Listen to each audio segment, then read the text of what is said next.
All right.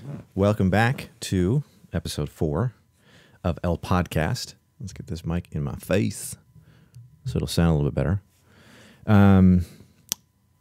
So a couple of things have happened. First of all, episode 4 was actually supposed to be another fight commentary because we watched the rest of the Glory fights yesterday, Dennis and I. We did record a great episode, and then my computer decided to destroy it.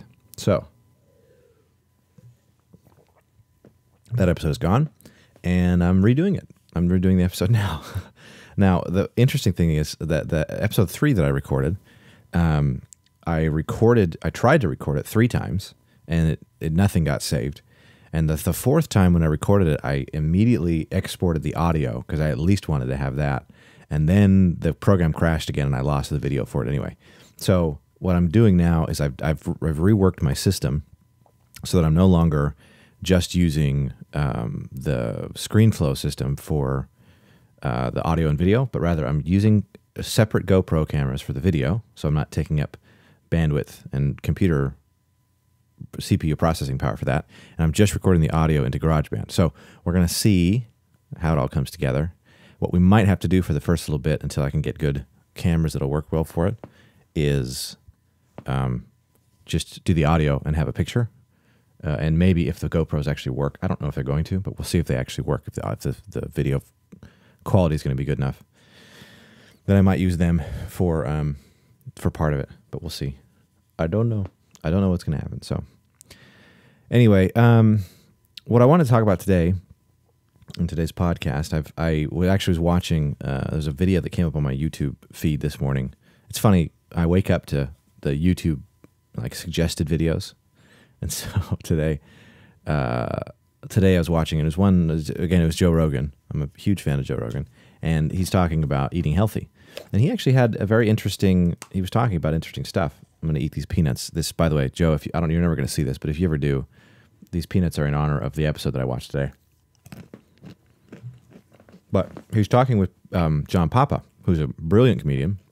Love John Papa. I think this is from a podcast episode that he aired like a year ago or something. But he's talking about eating healthy and about how when you're a vegan or vegetarian, a lot of times the amino acid profile isn't complete in the plants that you eat. So like in spinach or in other ways that you eat your protein. And so it can really mess with you and you don't have as much energy and you just feel tired all the time and stuff. Joe said he's on a, what they call a ketogenic diet, I think is what they call it. But essentially it's just protein and fats. And it's very interesting the way that he approached, diet and nutrition and fitness has always been interesting to me because you have these, you have different people that are using different types of diets and they're having different results. And you find there's a lot of, there's just a lot to the conversation of nutrition and health. I think there's more to it than most of us think. I know it's definitely more to it than I thought. So I think maybe today what I'll do is I'll go through and tell the story of my physical transformation. Last episode 3 was me telling you about my emotional and spiritual transformation, and as if you guys care. But I think the interesting thing about the physical transformation is that it's been fairly significant. And if you see the before and after pictures, in the course of a year, I drastically changed the way that I look. And it was a kind of thing where I was old enough to where I kind of had conceded defeat and figured, oh well, it's over for me. I'm going to be stuck as a fat guy for the rest of my life. Because I was 30 almost, and I was like, well, you can't really come back from this. But I did. And I actually am in better shape now than I ever have been in my life. Stronger than I've ever been. I look better. I feel better. And the way I got there is, I think, going to be a little surprising to people. So let's just back up for a second. So first of all, I was in good shape in high school. Played volleyball. I was very active. Didn't do a whole lot of. I ran quite a bit in high school. I played volleyball, and I didn't overeat as much. You know, when you're especially you're young, you have a good metabolism. You can do it kind of whatever you want. But I was pretty active. Went on my mission and still was very active, and I gained a little bit of weight on my mission, but not that much. But then the last probably 5 years of my life, probably from about 25 until now, I let my circumstances sort of dictate my health level. So I was working at a job where I was traveling quite a bit, and the work that I did was on the computer, on the internet. So I was sitting a lot. And when you work in that type of environment, you're sitting a lot. We would go out to eat quite a bit. We'd order in food for lunch, and I would sort of sit and snack on Diet Dr. Pepper and Red Vines. So as you can probably imagine, I ballooned up, and I was probably, I think at my heaviest, I was at like 235, 240. I think that was the heaviest I was at. And once I got to that point, I was like, I don't like this. This is not me. I don't like being this heavy. I want to turn this ship around. I want to change this. So I actually made a bet or a deal with one of my coworkers. It was a Biggest Loser challenge, and we decided, okay, whoever loses the most weight in the next 6 months of the two of us wins. The other person had to like buy him something that they wanted or something. I told him I'd buy him I can't remember what it was, but it was something ridiculous.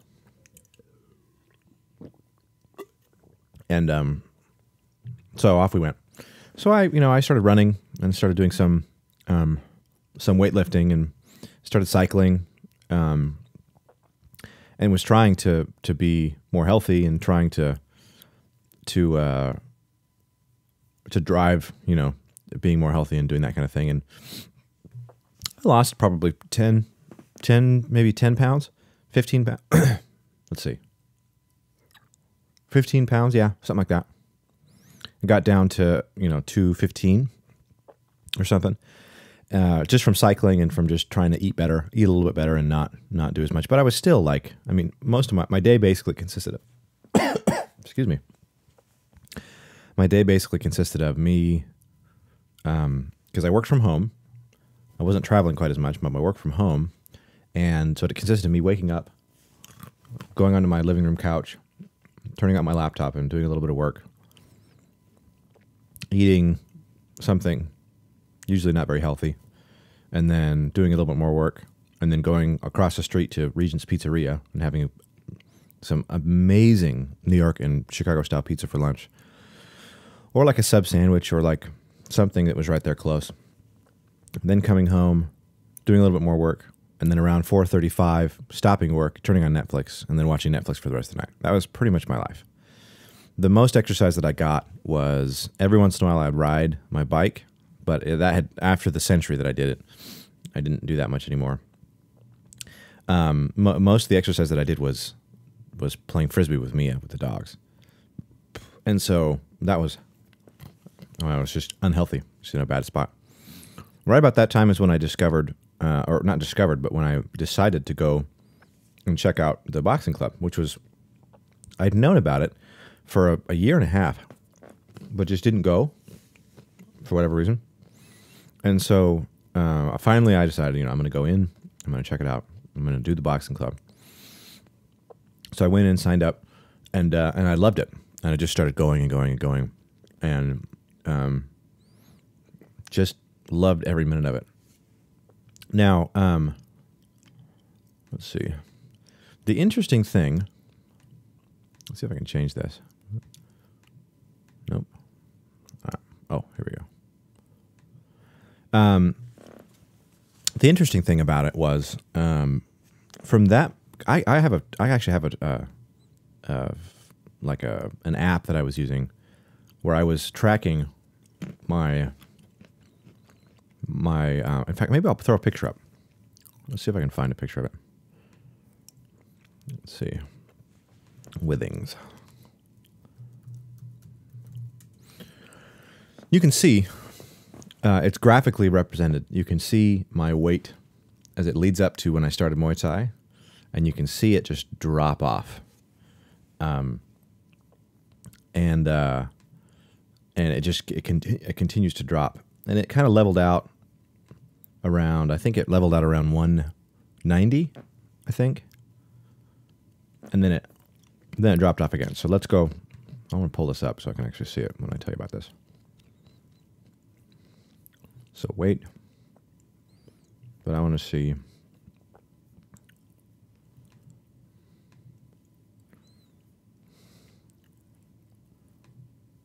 Let's see if I can get this thing to show. Interesting. Well, anyway, this is weird.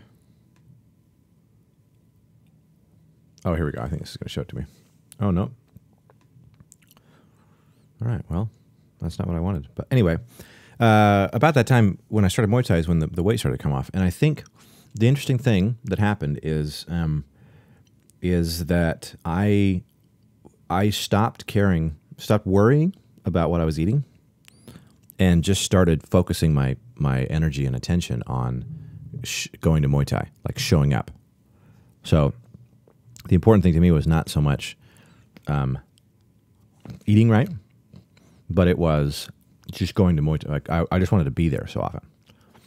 And an interesting thing happened in that process, which was I realized quickly that when I ate certain foods before at certain times in proximity to a workout, like for example, I would usually go in the mornings to work out at the boxing club. I do like a power boxing class, and then sometimes I'd have private instruction with one of the trainers. If I would eat, let's say for example, ice cream the night before, it was much harder for me to perform, and it wasn't a pleasant experience. But I still loved going. So I started to realize that the stuff that I ate was affecting my workouts. And not only was if I ate like ice cream or cake, brownies, just like fatty, sugary foods. If I ate that the night before, it was not only did that negatively affect my workout, but if I ate good things like pasta, complex carbohydrates from the night before, if I was recovering very well, good sources of lean protein, chicken, fish, that kind of thing, that the workout the next day was amazing. And if I was hydrating really well, it was amazing. So naturally, I started to realize, okay, well, I love these workouts.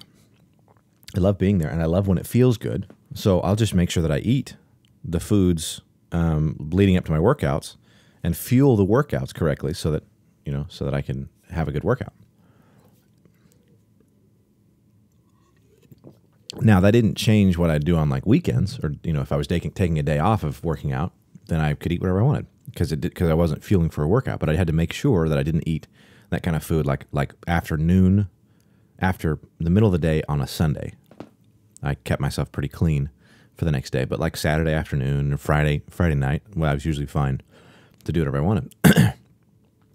And once that started happening, the weight started to come off even quicker. And then what happened was about 6 months later, when I started preparing for my first competition in Muay Thai. Well, this is actually closer to. Well, no, actually, I wasn't preparing for my competition yet. I just kind of got a little bit more serious about it. So I really enjoyed Muay Thai, and I enjoyed the workouts, but I'd always go with beginner classes, and I wasn't really advancing as much. But I was okay with that. And once I started really, getting to know people better and making friends at the gym, and being sort of pushed to excel, to do a little better, the weight just flew off. And I dropped another probably 20 pounds, and it was down to like 175, 180, 175, which was where I was in high school. And it felt so good. It just melted off in the course of like 2 months. This is about a year after I started. You have to remember that. But the activity just being so, like just making friends and being excited. And remember, this is after the divorce. So we'd been separated, and I'd been alone for several months. And then I started making more friends and getting connected more with people at the gym. And I think that had a lot to do with me, with that weight coming off, right? So that happened, and then I just continued to work and continued to train, and then I had my first competition a couple months later, and some more weight came off, and I got a little more solid for that. I did a lot of cardio, and my cardio got really good. And I had amazing cardio, just in amazing shape. And then I had my first fight, and then after my first fight, I started doing more strength and conditioning stuff at the gym. I started taking the burn class every day, and I started eating more, and I kind of bulked up a little bit in my upper body. Like I gained a lot of muscle in my arms and in my chest, and in my back, and in my legs too. And I just felt stronger, and I looked stronger. People, to this day, I have people say, "Man, you put on some muscle in your arms," and I'm like, "Well, thank you," because I have a hard time sometimes noticing that actually happened, but it did. And if you can't tell from this super tight shirt that I'm wearing today, then you should be able to tell. Anyway, the interesting thing about the whole process has been I'm back up to like 192 right now, but I feel so much stronger. I feel so much more capable of doing things that I never thought I could do, and my mind has shifted to that, so that no longer am I thinking, oh, I can't do that, or that's what athletes do. It's anything that anybody wants to do, any type of exercise or anything. I'm like, all right, I'm game. Let's do it. Let's go. Let's make it happen. I'm no longer that lazy person, that is trying to get out of doing physical labor. And it's just amazing. It's an amazing difference. And I think the important thing, so that's the story. And, you can, hurrah, hurrah for me, losing a bunch of weight, gaining some muscle, being healthy. That's all well and good, but it doesn't really help you unless we pick apart how and why all that stuff happened. And I think I've always said that the key to nutrition and health is it's very, very simple. And it comes down to these three things. And I stand by this. The overarching keys to nutrition and health and weight loss are: number one, if you want to lose weight, eat less. If you want to be healthy, if you want to lose weight, eat less. If you want to get in better shape or be stronger, then exercise. And if you want to be healthy, then eat right. Right? That's it. You can be healthy-ish and a little bit overweight. Okay, if you're eating the right, because really you can eat the right foods and just too much of them, and you're going to be overweight. There is a line, obviously. If you're obese, that's not healthy. But you can be a little bit over, not be in good shape and be healthy. You can be in great shape and be very unhealthy. Right? You can go out and run miles every day, and you can have great cardio and eat brownies and ice cream, right? And you can't sustain that for very long, but you can do that, and you can lose weight without being healthy or in shape. You just eat less, right? And you can get skinny that way. So those are the kind of the core principles, and it really is that easy. If you're fat and you want to lose weight, all you have to do is eat less food than you usually do, and you'll lose weight. If you want to get more healthy, more in shape, then you just got to change what you eat, or you got to change your exercise habits. That's it. Now, the interesting thing about it is, so once you understand those principles, it's very simple. The science all backs that up. The science gets really specific about how and when and all these kinds of things. But the core fundamental is, if you just eat less, you're going to lose weight. If you just exercise more, you're going to be in better shape. And if you just eat right, you're going to be healthier. So if you want all three, all you have to do is eat less, exercise more, and eat right. Okay. The problem is, so many people think that weight loss is the same thing as being healthy, and it is the same thing as getting in shape, which it's not. And so what happens is, people think, oh, I got to lose weight. I'm overweight. I got to change my diet. I got to exercise. I got to go to the gym for an hour every day, and I have to eat less. So they're just miserable all the time. The problem is, when you're in the situation where you are trying to, actually for this portion, I'm going to go live, because this is actually a pretty cool part of, oh no, just kidding. I can't go live right now. The interesting thing about it is that when you are trying to overcome too much of yourself, when you're trying to change your diet, when you're trying to change the amount you eat, plus what you eat, plus the amount you exercise, that's a lot for you to change. And it is natural for you, for your body and your mind to want to stay at rest because it conserves energy that way. It's natural. It's like a physically, like a natural thing. That's why some of the most powerful animals in the Lion Kingdom, the most powerful animals in the Lion King, the most powerful animals in the animal kingdom are the laziest. It's because they're naturally wanting to conserve all that energy for the moment when they need it, right? Some of the fastest running dogs aren't hyperactive all day. I got 2 of them right over here, and they're just zonked out, and they're going to be zonked out all day, right? So for you to try and overcome all 3 of those things, you're fighting against your own mind. And harder to overcome than anything else for any individual person is your own natural tendencies, because that's what's natural. That's what you default to. So the big key here is the way that you overcome that is by slowly, methodically, and consistently changing what you default to, right? So it's not about trying to fight against what you default to and force it. It's about being very sly and very subtle and just changing what you default to. This is true about anything, by the way. You want to change any habit? You don't do it by forcing it. You don't do it by going cold turkey. Some people can, and sometimes you can go cold turkey. But the way that you create lasting change and sustainable change is by changing the default, changing what you fall back on. Okay, so if you want to change what you eat, then you have to slowly and methodically change pieces of what you eat in controllable amounts, so that over the course of a year, 2 years, 3 years, you get to the point where no longer are you naturally reaching for the cookie or naturally reaching for a bar of chocolate or like naturally going to McDonald's or naturally, all these different types of things. But naturally, what you actually want, what your body craves, is good foods, carrots, nuts, just vegetables, good, chicken, clean foods, that kind of thing. Same thing with exercise. You can't expect to go from 0 minutes of exercise a day to 60 minutes of exercise a day and sustain that.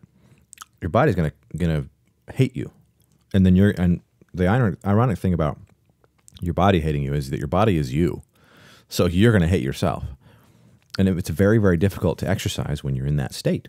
So what you do is you just do more than you were doing before, but you consistently what you do.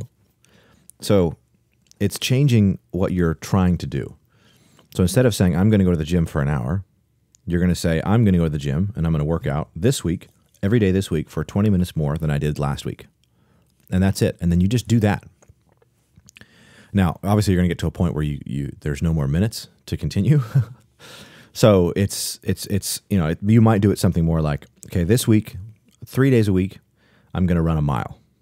It's a great way to start. If you're not doing that already, if you change nothing else and you just run 3 miles this week, that's going to get you on the path to being in shape. And because you're burning more calories because you're keeping your food intake the same, it actually is going to help you lose weight. But you have to keep everything else the same. Most likely, you're not going to keep your diet the same. You're going to eat a little bit more because you're going to be a little bit more hungry. But don't worry about that. Worry about, just the exercise thing first.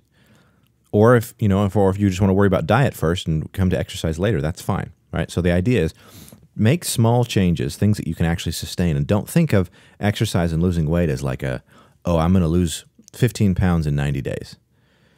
You can sometimes do that, but what happens when you're done with the 90 days? It is almost impossible to sustain for the average person. For me, I'll just say myself, and I'm in really good shape right now. It is almost impossible to sustain that level of exercise and diet change for longer than 90 days. And it's designed specifically so that you can get those results in 90 days so that they deliver on their promise. But there's no support after that. There's no okay, once you're done with the 90 days, in order for you to maintain, you either have to continue doing P90X or whatever the program is, or you backslide. Nobody likes to backslide. So it's very important that when you go about these changes, these things that you're trying to do with as far as health is concerned, that you enlist your own the way that your mind actually works, the way that your body actually works, and use it to your advantage. Whenever I talk about this, I think of there was a part in a okay, this is going to paint me as a pretty intense nerd, but when I was in high school, I was really into sci-fi novels, and I read a lot of Star Wars novels. And there was one particular novel, and I remember this to this day because this actually dictates a lot of my personal philosophy, especially about this kind of stuff. But it talks about using the gravity. This is this guy in a starship, and he's using the gravity of a planet to slingshot him around another ship. So basically, instead of trying to fight the gravity of the planet, he flies directly at the planet, picks up a ton of speed, and then pulls up and uses all that momentum and that inertia to shoot him around past this other planet or this other ship. Well, it's the same thing. What I'm talking about is the exact same thing. Is instead of trying to fight the gravity of the planet to go straight out, you just use it. It's there. It's powerful. It's the most powerful thing that you're going to have to overcome anyway. So you might as well use as much of its power against it. It's like jiu-jitsu nutrition, right? And I'm talking jiu-jitsu, not Brazilian jiu-jitsu, wrestling, but like old school Japanese jiu-jitsu, which is the art basically of using somebody's weight and their momentum against them, right? The whole idea is if you're stronger, you're going to lose. If you're bigger, you're going to lose because I'm going to use all of your weight and your strength against you to manipulate it and to do what I want. So it's the same thing with nutrition and health. If you know that your mind and your body work a certain way, if you know that you default to eating brownies and sitting on the couch and watching Netflix, you got to use that. So understand that, okay, this is what I default to. So let's not try and stop watching Netflix and stop eating brownies and start exercising and do all this stuff at the same time. That'll last you a week. But we just don't have the willpower for that, right? And maybe this is frustrating for you. Maybe you're thinking, oh, well, I have the willpower. I'm strong. I can do it. Well, that's fine. If you can do it, that's awesome. What I'm saying is this is an easier, more sustainable, long-term way of doing it. And you don't hate yourself along the way, right? It's a pleasant experience, actually. Because you actually get to experience the benefits as you're going. It's not just you wait until the end and you're starving yourself. Like right now, I kid you, like my eating habits now, I can literally eat anything that I want, anytime that I want. It's totally changed. I've restarted my metabolism. I can do anything that I want, and I don't have to starve myself. I don't have to. I'm not on any particular diet. I don't eat things that are nasty. Like I don't eat bad foods because I don't like the taste anymore. Because once you get a taste for healthy foods and what they do for your body, and once you start to kind of flush out a lot of the sugary, fatty, nasty foods. Well, fatty's not actually a bad thing, but like bad fatty. But the sugary foods, you undevelop your taste for them, and you don't even want them anymore. There's a lot of foods that I used to love that I just can't eat anymore. Now, some of them I still can. Some of them I still love. Oreos, for example. Never going to give up Oreos. I eat Oreos all the time. And I eat Oreos by the package, by the way. And yet, I'm in good shape. And it's because I've changed my defaults. I've changed what I default to. So here's my formula for changing defaults. Okay. So say if you're like I was, or even close to like I was, I'll take you back in the story. If you spend most of your time on a couch or at a desk behind a computer or watching Netflix, if you're just sort of not a very active person and you don't eat very well and you're a little bit overweight, you want to lose weight, this is what I would suggest you do. Number one, go find a sport that you really enjoy doing. You might already know what it is. It might be basketball. It could be football. It could be anything. If you don't have one that you know of and you have a hard time finding one, I would suggest you look up your local boxing club, your local boxing gym, kickboxing gym, MMA, something, and go start taking their cardio kickboxing classes. That should be your sport. You'll love it. That's one of those sports that is pretty universally loved. So you pick your sport first of all, and then you commit to yourself that you're going to participate in that sport 3 times a week. Well, let's start with 2 times a week. If you're really, really, really lazy, and lazy, I mean just sedentary, we'll say, then you're going to want to go, let's say, twice a week and for an hour apiece. So that if you go to the cardio classes, they're going to be about an hour apiece, and you can find 2. You can easily find 2 a week. If you can't find any of that, get a 24-hour fitness membership and go just punch the bag for an hour. You might want to look up some YouTube videos so you don't break your wrists, but that kind of thing. And just commit to yourself that you're going to go do that for 2 hours every week. And don't change your diet. Don't change your anything else. Just go commit to yourself that twice a week you're going to go do this sport that you love. And it's very important that you love it because, again, we're using our emotional momentum against ourselves here. So you have to love and really want to do the sport a lot. It's the kind of thing where if you didn't have to go to work, that's the sport you would go do for fun. You would find more ways to go play that. For me, it was volleyball for a long time. Now it's Muay Thai. But volleyball's that way. A lot of people, it's basketball. It could be football. Whatever it is. Just find that thing that you want to do that you're not going to get tired of doing because you get tired physically. Like you want to keep doing it, but you're just tired physically. That's what I'm talking about. And again, you don't want to mess with your diet. You don't want to mess with what you eat. You don't want to mess with how much you eat. Keep all that exactly the same. Just go work out more. Okay? What will happen naturally is your body will start to crave different things because you're now working it. So you're going to start craving more protein to repair the muscle damage that you're doing when you work out. You're just going to crave more complex carbohydrates to fuel it. It's going to crave more fat to help process the protein. It's going to crave a lot less of the sugary stuff. Maybe right at the beginning you will, but you're going to want more. You're going to drink a lot more water. That's another thing too. The only other thing you change is you drink like a gallon of water a day. Like before you eat anything, drink 2 cups of water. Like that's a huge one. And when you wake up, drink like 20 ounces of water. So I have this thing right here.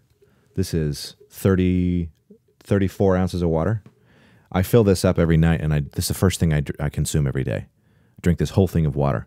So what happens is, number one, it hydrates your system, gets the juices flowing again in your system, gets your throat and everything ready to go. Plus, it fills up your stomach, and you're not as hungry. A lot of reason why you eat is because it's self-subconscious. It's your mind again. So drinking water, exercising twice a week, and then if you commit to twice a week and you do that for like a month, I can almost guarantee that after that month, you're going to find times that you can go exercise more.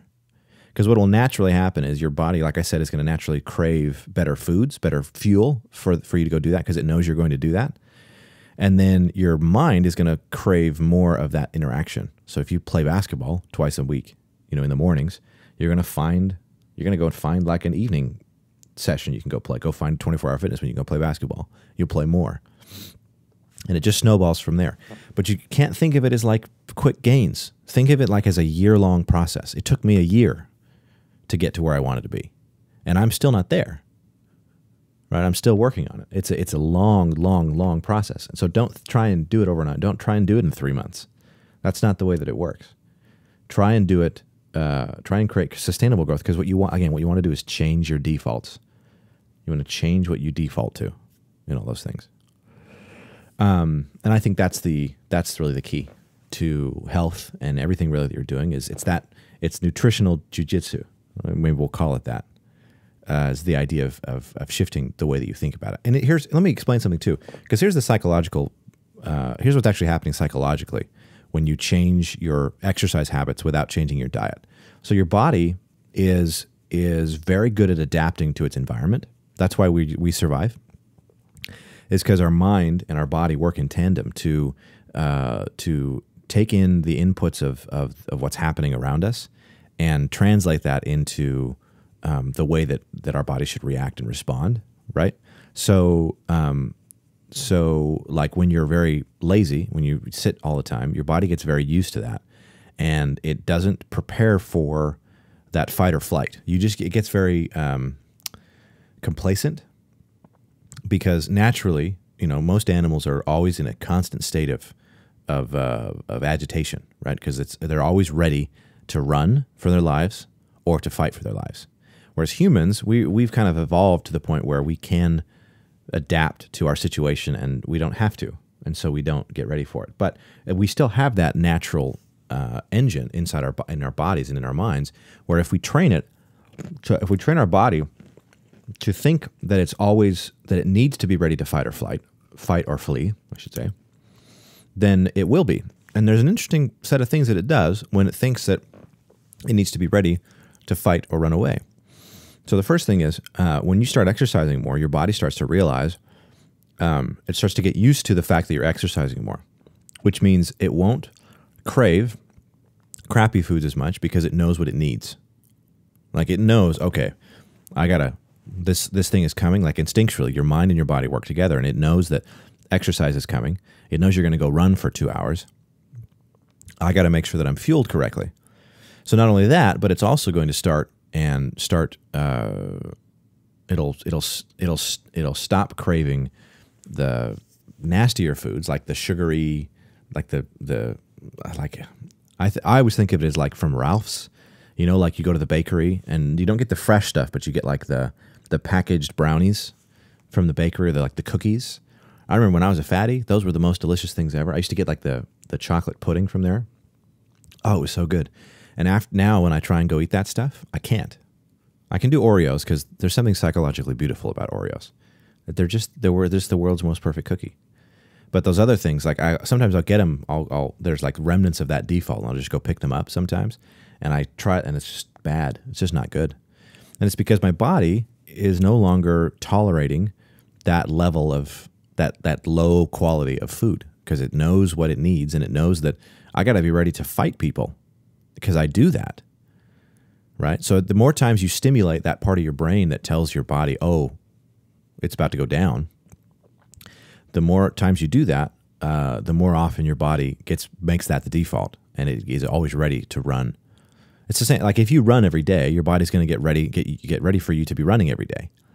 So it'll metabolize things quicker. First of all, so that it can get the nutrients into your body quicker, but also so it can get rid of the waste, the stuff that doesn't do any good, because you don't want to be heavy in your stomach because that doesn't feel good, and you also want to be ready to actually fight. I don't know if you've noticed this, but if you've ever been an athlete and competed on a fairly high level, you get right before a game, you know, the nerves that you get where you throw up or you take a big dump, you know what I mean? Like that kind of stuff. It's not as much nerves, meaning you're nervous to perform well. It's your body. It's a physical response to the fact that something's about to happen. Your mind is telling your body something serious is about to happen. I need to be ready for it. And your body's saying, all right, well, the only way to be ready to run, I got to be in optimum shape here, which means I need to get all the good nutrients and get rid of all the bad stuff. I'm not going to store any of this fat. I want to get rid of as much of this as I can, as quickly as I can, and just take the stuff that I need. And so I remember when I was training in my training camp, leading up to the fight, food would go through me, not in like a diarrhea way, but food would go through me really quickly. And I was always I was very, very consistent with my we'll say bowel, with the traversing of my bowels. And I think it was, in fact, I know a lot of it was because my body was preparing for what it knew was coming. And so it basically, whatever I ate, it would take what it needed. It wasn't storing anything as fat. It was repairing things, and it was being very efficient. That's what it comes down to. Your body gets a lot more efficient. So it gets rid of, you put crap in, it's going to send crap out. That's essentially what it is. So I think as far as fitness goes, the key is understanding, number one, how the body actually works, understanding the science of calories in, calories out, understanding the science of certain nutritional, like the nutritional value of certain foods, certain proteins that you need to have, certain just, having a balanced diet, fruits, vegetables, nuts, fats. You need to read up on the science and realize that fat doesn't hurt you. Fat's good for you. Like fatty nuts. A lot of times people will say you eat nuts because they're a good source of protein, but don't eat too much because they're very high in fat. They're very high calorie. That's true. This is good fat, though. I mean, you can't actually process the protein without the fat, which is why I never buy low-fat dairy products. I never buy low-fat cheese. I never buy low-fat anything. I want the whole fat. If I ever buy cow's milk, which is rare because I don't really like it anymore, which is sad because I loved cow's milk growing up. I always buy whole milk because it's got more fat in it and it tastes better. So you got to understand the way the science works, but then you got to understand the way you work. You got to understand the way your mind works. And you have to take advantage of what you know about yourself. And like I said before, use your own emotional and nutritional momentum against yourself, right? Because you, as you are now, if you're overweight and you want to lose weight, you are the enemy, right? Your body is the enemy. Your mind is the enemy. Because if it wasn't, you wouldn't be like this. So you have to literally change yourself. You have to become something else in order to sustain that level of fitness. And it's difficult and it takes a long time, but it's definitely doable. So I think that's very important, that you do that and keep moving forward. And actually continue to read up on things and learn new science about nutrition and how things work. Because more recently, I'm starting to understand. So I've been very traditional: carbs, fats, protein, right? So I'm heavy on carbs, then protein, then fats. But as always, those are my big macronutrients. But I'm starting to realize more and more that that carbs, not like a cut out carbs completely, but like simple carbs, like sugars, and not even just simple carbs, because fruit, I think fruit's fine. Obviously, you don't want to do too much of it. But vegetables even have a lot of simple carbs in them. But like processed carbs, like bread and pasta and stuff like that, I've always loved eating that, and it gives me energy, and as it should, because it's carbs. But I'm realizing more and more that there's a lot of science to back up the thought of not cutting out carbs necessarily, but cutting out that type of processed food. And so that's like the next level of things that I'm going for. That's not something you start with. Cutting out sugar, it's not something that I would necessarily recommend that you start with, because that's hard. That's hard to do, and it's easier. It's easier for you to get the long-term success that you're looking for if you have lots of little victories at the beginning. So it's easier, I think, to tackle the bigger things like bread and sugar and pasta after you have some big victories, after you've lost a bunch of weight and gained some muscle and that kind of thing. So that's kind of my take on it, is going more in that direction. But I think it's important to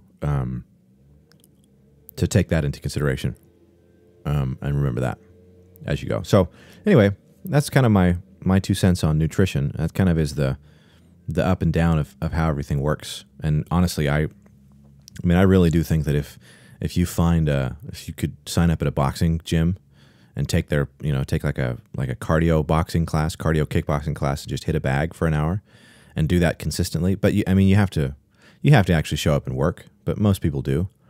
That's an amazing way to lose a lot of weight, because it's cardio. You're moving a lot.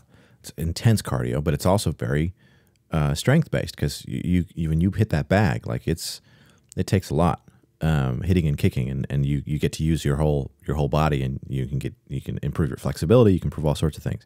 And usually they'll do like an ab circuit at the end. I definitely recommend that. And honestly, if you can get into some type of combat sport, get into Muay Thai, get into boxing, get into jiu-jitsu, any of that kind of stuff, that's also, it's the art of requiring something of your body, letting your body be part of the life that you're leading, so to speak, and moving forward that way. So that's kind of the transition. I told you the story at the beginning. That's kind of my transformation of going from one end to another in terms of fitness, and then sort of my philosophy on the way fitness works. And I think, and I've said it 100 times, and I'll say it 100 more times, but I think the most important thing to remember is that you have to use your own momentum against yourself. You have to understand your enemy, and you have to understand that when you're first starting out, and even when you're not first starting out, just the whole way through, your biggest enemy is yourself. It's your own mind. And nobody knows you better than you do. And you know the way that you work, you know the way that you think. And sometimes you have to like watch yourself so that you get a better idea of the way that you work and the way you think. But the way you overcome those things and lose weight and change, just any type of change, is by understanding how the actions are actually happening, and then using that momentum, using your own emotional weight, using that against yourself. And don't try and I'm kind of sick of all the, lose all this weight in 90 days. Like, it's just not realistic. Don't worry about 90 days. Worry about like a year from now. And just slow it down and go that way. So anyway, this is a little shorter episode. I'm going to try and get more people on. I'll probably have Dennis on again shortly.